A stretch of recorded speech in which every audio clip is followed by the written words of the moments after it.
Գյումրիի տարադրամի փոխանակման կետերում այսօր ամերիկյան $1 գնվում էր 450, վաճառվում 490 դրամով։ Փոխանակման կետերից մեկում ասացին, թե հիմա էլ դրամի դեֆիցիտ է, քանի որ մարդիկ սկսել են դոլար մանրել։ Համենայն դեպս երեկվա համեմատ դոլարի արժեզրկումն առաջին անհրաժեշտության ապրանքների գների վրա այսօր գրեթե չէր ազդել։ Ի դեպ նշենք, որ անցած 2 օրերին Գյումրիում ալյուրի և շաքարավազի մեծածախ վաճառք չէր իրականացվել, այսօր դրանց վաճառքը վերսկսվել էր։ Ամենից շատ մարդիկ մտահոգված են հացի ու կենսական նշանակություն ունեցող այլ ապրանքների գների բարձրացմամբ։ Ասում են, թե եթե գնաճը շարունակվի, ապա այն կհանգեցնի սովի և արտագաղթի։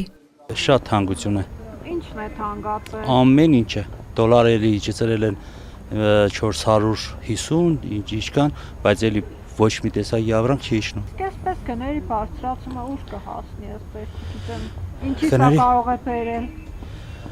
Արտագաղթի պարզ չէ։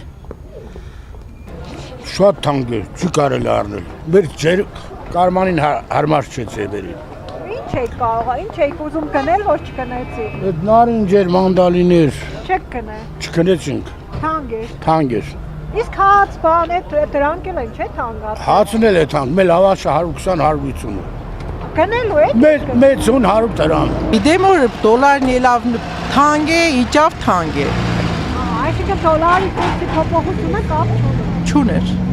Ոչ մի բան չէր փող։ Ինչ եք գնել, ինչ կան գումար ունեք։ Հեչ բան փող չունեի, առևտուրը չէ մեր։ Թանկ է, հացը օրինագահավոր թանկացել է, դա вообще չի կարելի։ Ոչ հացը, ոչ պիսոկը, ոչ այդ ալուրը, այդ ահավոր բան է։ Գնում եք հաց։ Հա, գնում եմ։ Որքան Խանութից եմ վերցնում, տասադը նոր ասեց 600 դոս շփոթվեց, ասեց չէ 800 է արդեն։ Դե լավ արդեն վերցրել ես, 800 է, խնդրեմ։ Ալուզը շատ թանկացել է, որը պակասում է չունենք։ Ամենածանրը հացի վիճակն է, երևի։ Հաց թխում եք, հա երևի։ Չէ, չեմ թխում։ Գնում եք։ Գնում եմ ամեն օր ու ոնց որ իմացել ենք թանկությունը ավելի շատ է կարիքը զգում ուտելու էլի, եթե զգում ես թե չկա, արդեն ավելի շատ կարիք է զգում էլ ուտելու։ Դրանից տաժանը էլ չի պատկերացում էլ մարդը։ Եթե այսպես շարունակվի գնաճը, ինչի սա կարող է հանգեցնել ըստ ձեզ։ Սովի դրանց ավել կարող է ինչ-որ բան լինել։ Եթե մարդը սոված է եւ գողությունը դե ավելանա շատ, թալանը, մարդիկ սովի են գնում, էլ ինչ կարելի է սպասել։ Չգիտեմ էլ։ Շատերն այնքան էին զայրացած գնաճից, որ խոսել անգամ չէին ցանկանում։ Ոմանց կարծիքով գնաճը սպեկուլյատիվ բնույթ է կրում։ Մի քանի օլիգարխ հարստանում են, առանց այն էլ չունե որ ժողովրդի հաշվին, ասում էին նրանք։ Սոցիալապես անապահով խավը ավելի անապահով կդառնա։ Իմ կարծիքով այս գործընթացը ախատին ավելի կախատացնի, ընդհակառակը մի խավին ավելի հնարավորություն կտա ավելի շատ փողեր վաստակելու։ Սա միանշանակ խփում է ազգապնացության մեծ մասին։ Սա մի գործընթաց է, որը որ իմ կարծիքով զատ օբյեկտիվ պատճառներից անազնիվ ֆակտոր կա, անազնիվ գործով։ Որոշ մարդիկ օգտվում են առիթից,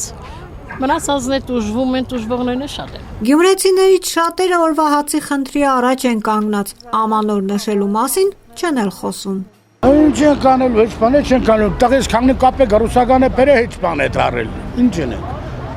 Այս տարի նոր տարի չեն կենել։ Չեք անի։ Չէ։ Առևտրի ծավալների կրճատումից դժգոհում են նաև առևտրականները, խանութներում ասում են, որ մարդիկ հիմնականում առաջին անհրաժեշտության ապրանքներ են գնում, այն էլ սահմանափակ քանակով։